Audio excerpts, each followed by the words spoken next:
I was casually rereading one of my favourite novels of all time, Gaunt's Ghost's Necropolis from Dan Abnett.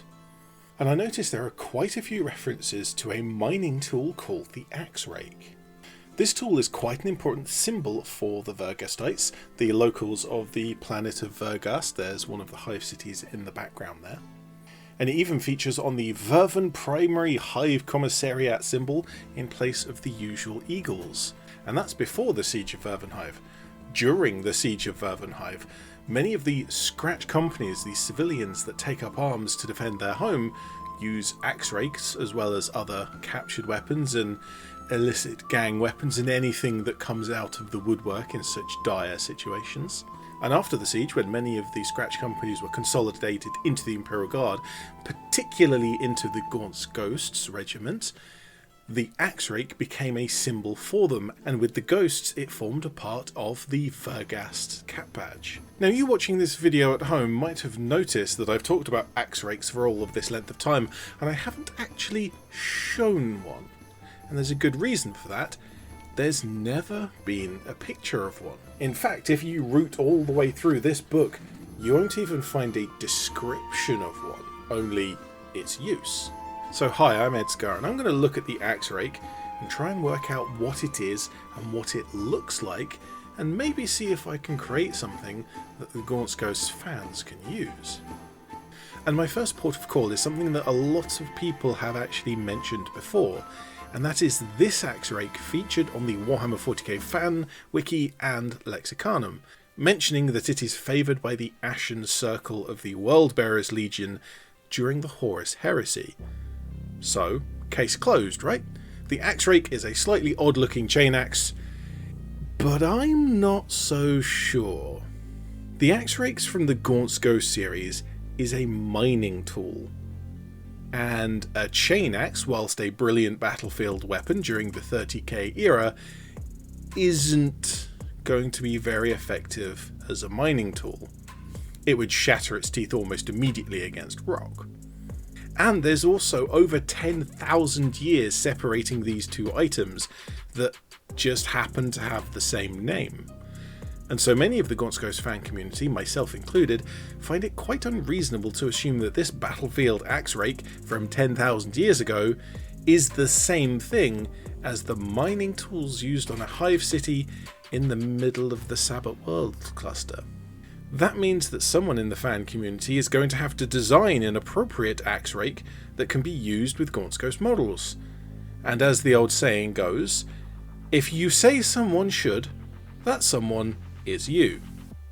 And so I did. But firstly, a community post by James Broad, who happens to be the person making the 9th edition fan codex.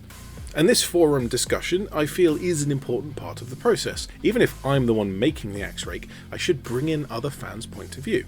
Some factors that several people agreed with is that the mining tool version of an Axe-Rake should be an unpowered tool, with a double head, one side like a pickaxe, and the second side being an kind of the rake side of things. A few people specifically mentioned mattocks, which really sent me down the right track to have a complete idea of what I was wanting to make. But the rake side of thing was still fooling me. A common garden rake is used for raking leaves, but a mining tool would be used to rake rocks and gravel possibly. It wouldn't be the same, and with it being so wide it would make swinging the pick side quite difficult. And then I found this, a hay bale rake. It's much thinner with just 3 prongs, but each one is pretty hefty. And at this point, I think I have all of the pieces I need to assemble together what an Axe-Rake should be.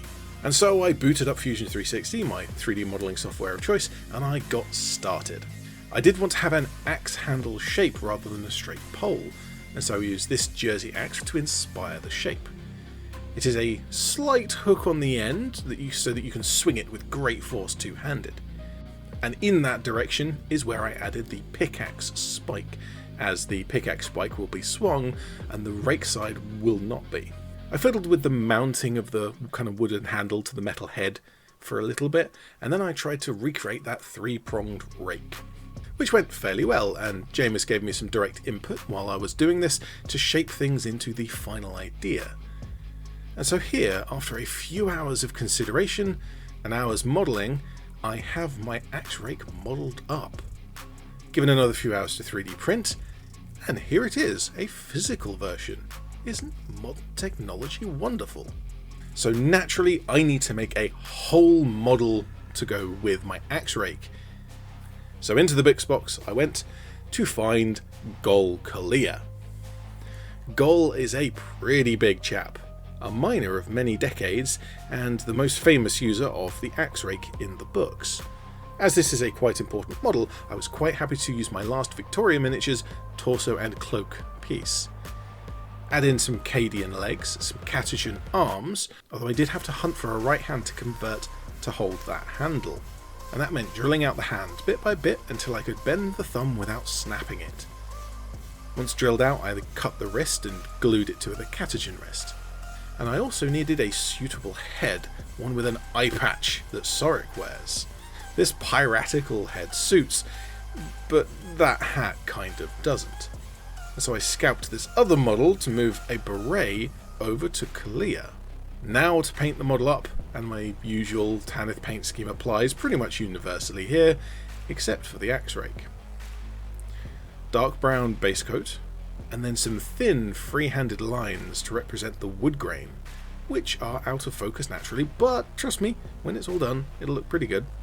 Kind of, probably.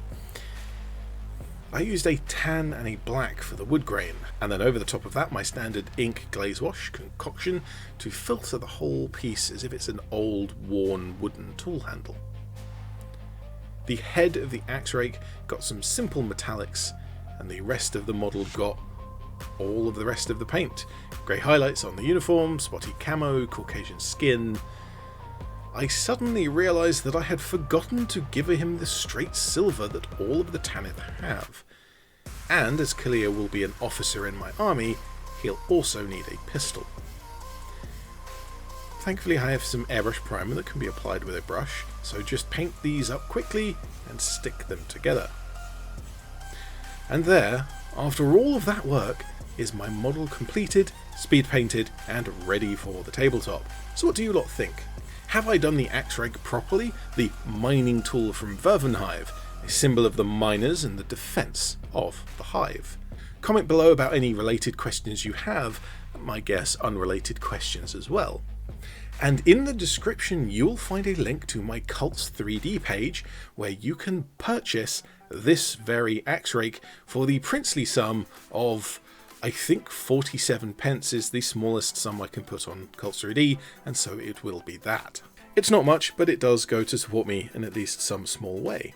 Other than the description down below and the comments section, of course, there is a playlist of all of my Gaunt's Ghost videos. I have made quite a few over the last year and a bit. Many different ways of making cloaks, painting models, and making Axe-Rakes as well. But I've finished the model, and I've said all I need to say, so I'm ED-SKaR, always will be, and thank you very much for watching.